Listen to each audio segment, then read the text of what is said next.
Hello everyone, कैसे हो सारे। Welcome to believer zone. तो आज का हमारा वीडियो का टॉपिक है ऑल अबाउट मॉक्स। तो इस वीडियो में हम मॉक्स की ए टू जी हर चीज के बारे में बात करने वाले हैं। सबसे पहले हम बात करेंगे why to take mocks, mocks क्यों देने चाहिए। फिर हाउ टू अटेम्प्ट मॉक्स के बारे में, फिर हाउ टू एनालाइज मॉक्स, ये बहुत ज्यादा जरूरी है। जल्दी में हो तो डायरेक्ट इस पार्ट पे आ जाओ, है ना। ये मॉक्स मॉक्स देने से ज्यादा जरूरी है मॉक्स को एनालाइज करना। उसके बाद मेरे मॉक्स कोर्स के बारे में, है ना, मैं कितना पानी में था क्या था। ठीक है, स्टार्ट करते हैं। सबसे पहले वाई टू टेक मॉक्स, है ना, मॉक्स भी देने चाहिए। तो सबसे पहले चल जाता है to know where you stand. मतलब अभी आपके कितने नंबर आ रहे हैं, आपको कहाँ इम्प्रूवमेंट की जरूरत है, आपकी कंपटीशन सब कितना आगे हो, कितना पीछे हो। तो इसकी ओवरऑल इमेज अपन को थोड़ी क्लैरिटी तो मिल जाती है ना। To have an understanding of what you know and what you don't, मतलब कौन सा टॉपिक आपको आता है, कौन सा टॉपिक नहीं आता, कौन सा पढ़ लिया लेकिन उसके क्वेश्चंस में दिक्कत आ रही है, उसमें रिवीजन की जरूरत है, वो सब, है ना। फिर उसके बाद to help form your own strategy, सबसे ज्यादा जरूरी पॉइंट है। आपकी खुद की स्ट्रेटेजी बनाना, उसके बारे में आगे और बात करेंगे, वो मॉक से ही बनती है, ठीक है, उसके बारे में। उसके बाद 2 घंटे तक लगातार बैठ पाओगे कि नहीं बैठ पाओगे, क्योंकि क्या अपनी आदत होती है 1 घंटे के बाद 10 मिनट रील्स देख लिया, कुछ कर लिया ना, तो वो मॉक्स में नहीं करना, है ना, एग्जाम के एनवायरमेंट, है ना। फिर उसके बाद बात आती है टू वे मॉक प्रोसेस। अब मॉक्स ऐसे नहीं देना कि डायरेक्ट मॉक देने बैठ गए। मॉक दो दो टाइप के मॉक देना है। सबसे पहले तो देना प्रैक्टिस मॉक टेस्ट। इनका सिर्फ एक एक एम होगा, एक उद्देश्य होगा। इनका सिर्फ एक एम होगा, वो है find out what works for you and what not. सिर्फ अपनी स्ट्रेटेजी पे फोकस करना है। जैसे मान लो अपन आइकमेट इंदौर की बात करें, सबसे पहले शॉर्ट आंसर का आएगा, उसमें तो क्या कुछ नहीं। फिर एमसीक्यू का आएगा। अब एमसीक्यू में अपन को क्या देखना है कि अपन पहले डीआई करें या डीआई लास्ट में करें, है ना। तो ये कैसे पता चलेगा, प्रैक्टिस मॉक टेस्ट में आपको अपनी वो आइडेंटिफाई करनी है कि आपके लिए कौन सा बेस्ट काम करता है, ठीक है ना। उसके बाद जैसे फिर उसके बाद वीए में आप पहले आरसी करोगे या आरसी लास्ट में करोगे, है ना। सबकी अपनी स्ट्रेटेजी होती है, कोई सही कोई गलत नहीं है। जो आपके लिए बेस्ट काम करे वो बेस्ट है, वो परफेक्ट है, ठीक है। फिर उसके बाद आता है एग्जाम बेस्ड मॉक टेस्ट। अब ये समझ लो एक एक्चुअल पेपर होगा ये, है ना। ये अराउंड आप महीना 2 महीना पहले, है ना, आईपी में इंदौर के महीना 2 महीना पहले देना स्टार्ट करेंगे। इसको प्रॉपर एकदम अच्छे से, एकदम एग्जाम जैसे मान लो सुबह 9 बजे आईपी में इंदौर है, तो आप रोज 9 बजे मॉक देने बैठ जाओगे, रोज का 3-4 दिन में, है ना। जो प्रैक्टिस मॉक टेस्ट में स्ट्रेटेजी बना ली, है ना, आराम से खूब सारे प्रैक्टिस मॉक टेस्ट दो, 10-15, क्योंकि एग्जाम 10-15 20-25 दो, एग्जाम बेस तो कम से कम देने 7-8-10, उससे ज्यादा नहीं, ठीक है। जो स्ट्रेटेजी प्रैक्टिस मॉक टेस्ट में बना ली, उसी पे काम करना है। इसका सिर्फ एक एम है, स्कोर मैक्सिमाइजेशन। क्वेश्चन सॉल्व करना, आपका सारा क्वेश्चन सॉल्व करना प्रैक्टिस मॉक टेस्ट में। इसमें भी of course exam based mock test में क्वेश्चन सारे सॉल्व करने हैं, लेकिन आपको अब अपना स्कोर मैक्सिमाइज करना है, ठीक है। जैसे मान लो अगर 140 आ रही है तो उसको 160 कैसे लाए, है ना। किसी की 120 आ रही है तो 135 कैसे लाए, ऐसे, ठीक है। अब मॉक्स कैसे अटेम्प्ट करने वाले हैं, है ना। तो मॉक्स कैसे अटेम्प्ट करें, ठीक है। तो सबसे पहले तो जनरल अप्रोच है, एबीसी अप्रोच, आपने खूब नाम सुना होगा, है ना। पहले अब एबीसी अप्रोच में भी वेरिएशंस होते हैं। अब एबीसी अप्रोच में क्या वेरिएशन है, या तो आपके पास दो ऑप्शन है, पहले 5 मिनट लगा के पूरे सारे क्वेश्चन पढ़ लो और मार्क कर लो। जैसे जो आसान है उसमें मार्क फॉर रिव्यू कर दो, जो नहीं है उसको छोड़ दो, है ना। वरना आप क्वेश्चन वन वन रीड करो, हो रहा है चलो आगे बढ़ो, है ना। क्वेश्चन 2 मुश्किल है, बाद में हो जाएगा, बी बी वाले का है तो मार्क कर दिया। अभी कैसे पता चलेगा, पहले सारे क्वेश्चन रीड करें या पहले एक एक करके करते जाए प्रैक्टिस मॉक टेस्ट। तो वहीं से अपनी स्ट्रेटेजी बनानी है अपन को क्या करना है, ठीक है। वो ना प्रैक्टिस मॉक टेस्ट से ही एबीसी अप्रोच का आइडिया लगेगा, है ना। लेकिन एबीसी अप्रोच तो फर्स्ट स्टेप है, खुद की अप्रोच बनानी है ना। गो, ये अभी जो बताया कैसे प्रैक्टिस मॉक टेस्ट में खुद की अप्रोच बनानी है। जैसे आरसी को आरसी पहले सॉल्व करना है, आरसी लास्ट में सॉल्व करना है, ठीक है। अब ये भाई बहुत दिक्कत होती है, मुझे तो बहुत दिक्कत हुई थी इको ट्रैप। जैसे मान लो, जैसे मैं बताऊं लॉगरिथम एक टॉपिक है, जैसे मान लो वो उसका मुझे एक क्वेश्चन दिख गया। अब मैंने लॉगरिथम के 100 क्वेश्चन कर रखे हैं, मुझे पता है लॉगरिथम का क्वेश्चन तो मुझे आता ही आता है, कुछ भी हो जाए। इसकी इतनी मेहनत की, इतनी प्रैक्टिस की, इतनी क्वेश्चन करना ही है। अब एग्जाम में मान लो कोई लॉगरिथम जैसे 2019 का या 2020 में क्वेश्चन आया था, लॉगरिथम और सीक्वेंस एंड सीरीज का मिक्स क्वेश्चन आया था, है ना, वो रेज टू पावर में जाके। अब अगर मैं वो पर्सनली वो मैं बी कैटेगरी में डालता, लेकिन अब मेरे में वो क्या ईगो ट्रैप में आ गया, तो मैं अभी सॉल्व करूंगा ए में और उसमें 5 मिनट बर्बाद कर दूंगा मैं, है ना। तो वो नहीं करना अपन को। अगर आपका एम है स्कोर मैक्सिमाइज करना, ना कि क्वेश्चन सॉल्व करना, ठीक है। बी का है, छोड़ दो, बाद में आएंगे, कोई जरूरत नहीं है करने की, है ना। हर क्वेश्चन से नंबर 4 ही मिलने हैं आपको, ठीक है। ऐसे कोई अगर लॉगरिथम के सॉल्व कर दोगे तो 6 नहीं मिलेंगे, मुश्किल है, ठीक। इजी क्वेश्चन भी होंगे पेपर में, आपको पता है ये बात तो। तो यार अब हम बात करने वाले हाउ टू एनालाइज मॉक्स के बारे में। ये one of the most important parts है इस वीडियो का। तो इसमें आपको सबसे पहले क्या करना है, आपने एक मॉक दिया है ना, अब उसके बाद आपको थोड़ा मान लो 10 to 15 मिनट आराम से रेस्ट करो। उसके बाद क्वेश्चन 1 से लेके, अभी प्रैक्टिस मॉक टेस्ट में तो क्वेश्चन 1 से लेके क्वेश्चन मान लो 100 क्वेश्चन है ना, अभी अंदाजे के लिए 100 के 100 क्वेश्चन वापस सॉल्व करना है। मतलब ऑफकोर्स जो हो गया वो नहीं, लेकिन आपको जिसमें थोड़ा सा भी डाउट था ना वो, उसमें आपको मार्क करना है। एक कहीं पेन पेपर पे लिख लेना, जैसे इस टॉपिक के क्वेश्चन मान लो सिंपल एंड कंपाउंड इंटरेस्ट में या किसी में भी लॉगरिथम में आपको दिक्कत आई, तो उस टॉपिक को लिख लेना, उस टॉपिक को रिवीजन की जरूरत है, ठीक है।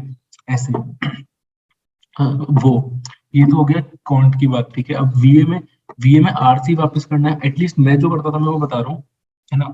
आरसी वापस पढ़ा, उसमें जो जो मुझे टफ वर्ड्स लगे उसको उस कॉपी में नोट डाउन किया, अच्छी खासी एक मोटा रजिस्टर बन चुका है। अगर वो रजिस्टर की वो चाहिए, थोड़ी फोटोज चाहिए तो टेलीग्राम पे आ जाओ, मांग लो, मैं उसको भेज दूंगा जिसको भी चाहिए होगी, ठीक है। वो वर्ड्स लिखे सारे, इडियम्स एंड फ्रेजेस लिखे, कोई ग्रामर कोई सेंटेंस गलत हो गया तो उसका रूल रिवाइज किया, उसका रूल एक बार देख लिया। वरना मतलब आरसी वाली वोकैबुलरी मेरी इससे बहुत अच्छी इंप्रूव हुई। किससे? जैसे आरसी वापस पढ़ा, उसका जो जो मुझे हार्ड वर्ड लगे वो कॉपी में नोट डाउन किए, है ना। ऐसे नहीं वहां मार्क कर लिए मॉक में, कॉपी में नोट डाउन किए और इडियम्स एंड फ्रेजेस, फिर वो सब रेगुलर रिवाइज करना है। ये मान लो वीकली बेसिस पे या 3-4 दिनों में उसको देखते रहना, बस पन्ने पलट के, जिससे बहुत अच्छा इंप्रूवमेंट होगा, आप देख लेना, ठीक है। एग्जाम बेस्ड, जब अब आप अपना पहला एग्जाम बेस्ड मॉक टेस्ट दोगे ना, आपको फर्क दिख जाएगा, ठीक है ना। ये एनालिसिस बहुत जरूरी है, एनालिसिस, है ना। और थोड़ा एनालिसिस के बारे में बताएंगे, पहले आप मेरी मॉक स्कोर शीट देख लेते हैं, ठीक है। तो कोई जज नहीं करेगा, ठीक है। सबसे पहले, है ना, तो मैं स्टार्ट करता, एक सेकेंड, ठीक है। तो सबसे पहले मैं अपनी प्रैक्टिस मॉक टेस्ट वाली दिखा देता हूँ। तो ये थी, वो देखे, ठीक है। इसमें जिसमें मैंने, जी वो है जिन्होंने एनालिसिस, मैंने इसका एनालिसिस सबके, तो अराउंड 24, जहां तक मुझे याद है मैंने 28 से 30 के बीच दिए होंगे ये सारे। ये सारे क्या, प्रैक्टिस मॉक टेस्ट है। अब देखो, जैसे पहला जो मॉक टेस्ट है उसमें कितना है, 44.50, 75। अब इसकी ग्रेडिंग जरूरी नहीं है, इसकी ग्रेडिंग कैसी हो, आईपी मेट इंदौर जैसी हो। आप कोई सा भी है ना मॉक टेस्ट दो, जैसे मैं जिस कोचिंग में था, एग्जामिनेस्ट नाम की कोचिंग थी, वहाँ पे प्रॉपर प्रैक्टिस मॉक टेस्ट होते थे एग्जाम बेस्ड मॉक टेस्ट से पहले, ठीक है। तो उनमें कुछ भी पैटर्न होता, तो कोई फिक्स पैटर्न नहीं था। फिक्स पैटर्न की प्रैक्टिस कब होगी, एग्जाम बेस्ड मॉक टेस्ट में। अभी आपको स्ट्रेटेजी बनाने पे फोकस करना है, ठीक है। तो देखो मैंने क्या क्या किया, हर करेक्ट इनकरेक्ट ये आपको खुद को बनानी है। अगर एक्सेल शीट का फॉर्मेट चाहिए, टेलीग्राम पे आ जाओ, वहां पे दे देंगे। वेबसाइट तो चेक कर ही रहे होंगे, वेबसाइट वेबसाइट देख लेना। और एक कोर्स आने वाला है बहुत मस्त, सुपर 300 नाम का, बहुत इंपॉर्टेंट, बहुत बढ़िया क्वेश्चन होंगे, वो जरूर कर लेना, है ना। क्यूएडीआई एक सेक्शन रखता था मैं, क्योंकि, है ना, इंदौर में भी सेम आता है। आप चाहो तो अलग रखो, कोई फर्क नहीं पड़ेगा, एलआर का ओवरऑल, है ना।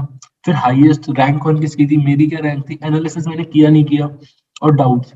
अब जैसे डाउट्स है ना, अब मैंने इसमें क्या गलती की, मैंने मान लो मेरे को क्यूए का क्वेश्चन 11 नहीं आया, अब मैंने यहाँ पे वो नहीं लिखा, जैसे मान लो यहाँ पे एक और सेक्शन होना चाहिए टॉपिक। अब जैसे मुझे ये मोस्ट प्रोबेबली ज्योमेट्री का हुआ, क्योंकि मेरे को ज्योमेट्री इनिशियल डेज में नहीं आती थी, है ना। तो ये मैंने मार्क कर लिया कि मुझे ज्योमेट्री रिवाइज करनी है, ठीक है। और फिर कोई नोट्स, जैसे मान लो मॉक में फेज, कोई भी नोट्स आपके, कोई भी आपको, जैसे मान लो फेज प्रॉब्लम इन कंप्लीटिंग वीए, तो इस पे फोकस करना है। जैसे फिर वी के सेक्शनल टेस्ट बढ़ाने हैं, ठीक है, कंप्लीटिंग वीए, ऐसे, ठीक है। फिर ऐसे ही देखो, अब आपको एक चीज बताऊं, हाँ ये बहुत, ये देखो, पीएमटी 8 और पीएमटी 8 अगेन 2 बार दिया था मैंने, मतलब कुछ एरर आ गया था, तो उसके 3 दिन बाद दिया था, जिसमें एनालाइज करके दिया था, एनालाइज किया। पहले में देखो मेरा कितने स्कोर है, पहले में मेरा नंबर है 69 90 में से, है ना, ठीक है। तो ये आए पहले में, है ना। और उसके बाद देखो, जब एनालिसिस करने के बाद वही एग्जाम, हर चीज सेम थी, वापस दिया, तब कितने 82.5। तो नंबर बढ़े, फिर भी फुल नहीं हुए। मतलब समझ रहे हो, इतना इंप्रूवमेंट, ये मॉक से, वो एनालिसिस से आया इंप्रूवमेंट, ठीक है। तो ये आपको एक्सेल शीट बनानी है। अब ये तो प्रैक्टिस मॉक टेस्ट की। तो यार अब बात कर लेते हैं रोहतक के मॉक्स के बारे में। यहाँ पे पहले आप फॉर्मेट देख लो क्या था, जैसे करेक्ट इनकरेक्ट लेफ्ट बी, ऐसे हर में ओवरऑल का, फिर रैंक परसेंटाइल एक्यूरेसी, और जो भी मेरा डाउट था। अभी जैसे मैंने लास्ट में बताया था, प्रैक्टिस मॉक टेस्ट में मैंने एक मिस्टेक कर दी, मैंने कि मैंने वो टॉपिक के साथ वो क्वेश्चन का टॉपिक नहीं लिखा। तो अब मैंने मिस्टेक रेक्टिफाई की थी, ये देखो लास्ट में, जैसे प्रोबेबिलिटी का था, नंबर सिस्टम का था। अब मैंने क्या करता था, जैसे क्यूए का 11th क्वेश्चन नहीं हुआ मान लो मुझसे, प्रोबेबिलिटी का था, तो मैं इस क्वेश्चन से रिलेटेड कंसेप्ट देखा, कंसेप्ट रिवाइज किया, फिर आके क्वेश्चन सॉल्व किया, ठीक है। ये तो कोई क्वांट की। अब एलआर तो ज्यादा डिफिकल्ट होती नहीं है, देखो, क्योंकि आईपी मेट लेवल पे, और क्योंकि आती भी सिर्फ रोहतक में है ना। और जहाँ तक वीए की बात है, तो मैं वीए में अभी जो मैंने बताया हर है ना, आरसी वापस पढ़ के लिखना, इंपॉर्टेंट वर्ड्स, वोकैबुलरी के लिए इडियम्स एंड फ्रेजेस, वो सब करता था। अगर आपको कोई सा भी एक मौका चाहिए तो टेलीग्राम पे आ जाओ, मैं भेज दूंगा अपना खुशी खुशी, ठीक है। अभी थोड़ा रेड में फ्लेक्स कर रखा है, क्योंकि थोड़ा ये बहुत अच्छा स्कोर, मतलब उम्मीद नहीं थी मेरा, शायद बहुत आसान भी था ये मॉक टेस्ट, और बहुत पहले रिलीज हो गया था, इसलिए देखो, इसलिए इतने नंबर, अच्छे नंबर आ गए थे। चलो कोई नहीं। हाँ, अगर आपने एक चीज नोटिस की होगी ना, तो मेरे ओवरऑल स्कोर में वेरिएशन देखो, एक में मेरे आ रहे हैं 400 और एक में आ रहे हैं 229। तो इसमें क्या फर्क है, इसमें क्या मतलब, मैंने क्या एक में 400 ला रहा हूँ, एक में 229 ला रहा हूँ, क्या मैं चीटिंग कर रहा था 400 में है? नहीं, तो ऐसा नहीं है। तो इसमें फर्क इसलिए आया क्योंकि हर कोचिंग का अपने एक मॉक का पैटर्न होता है ना। जैसा मैंने पहले ए साइड में मैंने मॉक्स देखो, 283, 360, 300, इसमें भी वेरिएशन है, लेकिन चलो। अब भाई एग्जामिनेशन में देखो, एग्जामिनेशन में थोड़ा और कम वेरिएशन है, 229, 277, 308, है ना। लेकिन तो मेरे हर कोचिंग के मॉक्स में मार्क्स अलग आ रहे हैं। तो आपको कंपेयर किससे करना है? आपको एक कोचिंग के सारे मॉक्स से अपने स्कोर्स कंपेयर करना है। दो डिफरेंट कोचिंग के अपने स्कोर्स कंपेयर मत करना। हर कोचिंग का अपना एक मॉक का पैटर्न होता है, अपने एक मॉक की लेवल ऑफ डिफिकल्टी होती है, हर मॉक की लेवल ऑफ डिफिकल्टी अलग होती है। इनको एक एक बराबर बेस पे लाके आपको थोड़ा और डिस्कशन इसके बारे में, थोड़ी डिटेल में एनालिसिस चाहिए, तो आप टेलीग्राम चैनल पे, तो वेबसाइट पे आ जाओ, वेबसाइट पे ब्लॉग आ जाएगा, और टेलीग्राम चैनल पे आ जाओ। इसमें थोड़ा और मैं आपको वॉइस, मतलब कैसे भी आपको समझा दूंगा कौन सी कोचिंग का देना चाहिए, कौन सी कोचिंग बेस्ट है, कौन सी कोचिंग, कोई कोचिंग बेस्ट नहीं है, कौन सी कोचिंग का मॉक बेस्ट है, मतलब क्योंकि मॉक खूब सारे होते हैं ना। फ्री मॉक तो सबके देने हैं, फ्री मॉक की लिस्ट चाहिए, कौन कौन सी कोचिंग फ्री मॉक देनी है, टेलीग्राम पे आ जाओ। फ्री मॉक तो सबके देने हैं भाई, और पेड बता देंगे आपको कौन कौन से लेने हैं, ठीक है। रैंक परसेंटाइल नोट करनी है, एक्यूरेसी इंप्रूव करनी है, एक्यूरेसी मैटर करती है, और ये डाउट, ठीक है, तो बेसिक पैटर्न हो गया। तो एनालिसिस आपको जैसे अभी अभी तक समझ आओगे, अगर अगर मैं एनालाइज नहीं करता ना, खासकर वीए, मेरी वीए बहुत कम थी, बहुत कमजोर थी। वीए में आपको ज्यादा फोकस रखना है, मैं हर वीडियो में कहता आया हूँ, वीए पे ज्यादा फोकस रखना, ठीक है। एनालिसिस करना बहुत जरूरी है। वीए की जो स्ट्रेटेजी बताई ना मैंने, आरसी पढ़ के वापस इंपॉर्टेंट मार्क करना, इडियम्स एंड फ्रेजेस लिख लेना, उनको रेगुलर रिवीजन करने में बहुत हेल्प करेगा, आप याद रखोगे, मुझे थैंक यू बोलने होगा, ठीक है। अब उसकी अब बात करते हैं, ठीक है, मॉक स्कोर शीट हो गई। अब अब यार, अगर तुम अभी भी सोच रहे हो कि मॉक देना कब स्टार्ट करूं, तो यार अभी कर दो।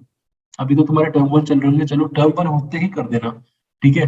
शायद परसेंटाइल का आ गया मॉक का शेड्यूल, जहां तक मुझे याद है। मॉक तो देने हर कोचिंग के फ्री मॉक तो देने हैं, ठीक है।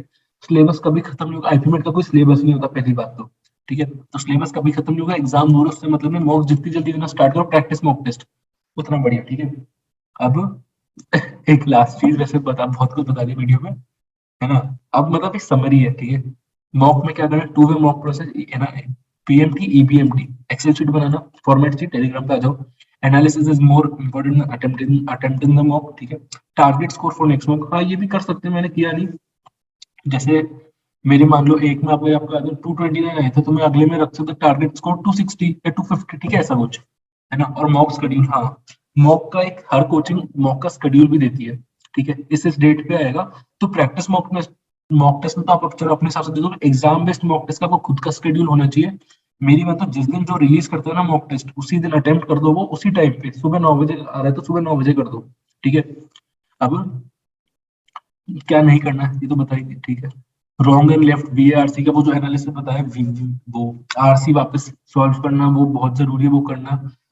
और ईबीएमटी में फिक्स पैटर्न को फॉलो करना ही करना है, ठीक है, जो आपने पीएमटी में डिसाइड किया, ठीक है। अच्छा लगा होगा तो लाइक शेयर सब्सक्राइब कर देना, ठीक है। वेबसाइट देख लेना, वेबसाइट नहीं देखी हाइपर लिंक है, चलो पीडीएफ तो देखते हैं, शेयर करते नहीं करते। वेबसाइट देखना, वेबसाइट में बहुत कुछ है। यूट्यूब चैनल, टेलीग्राम पे आ जाओ। टेलीग्राम पे थोड़ा सा भी तुम्हें डाउट है, कुछ भी चाहिए, डायरेक्टली पर्सनली मुझसे या किसी भी और अपने सीनियर से बात करनी है, या किसी से भी बात करनी है, रैंडम चलिए डिस्कशन करना है, टेलीग्राम पे आ जाओ, ठीक है।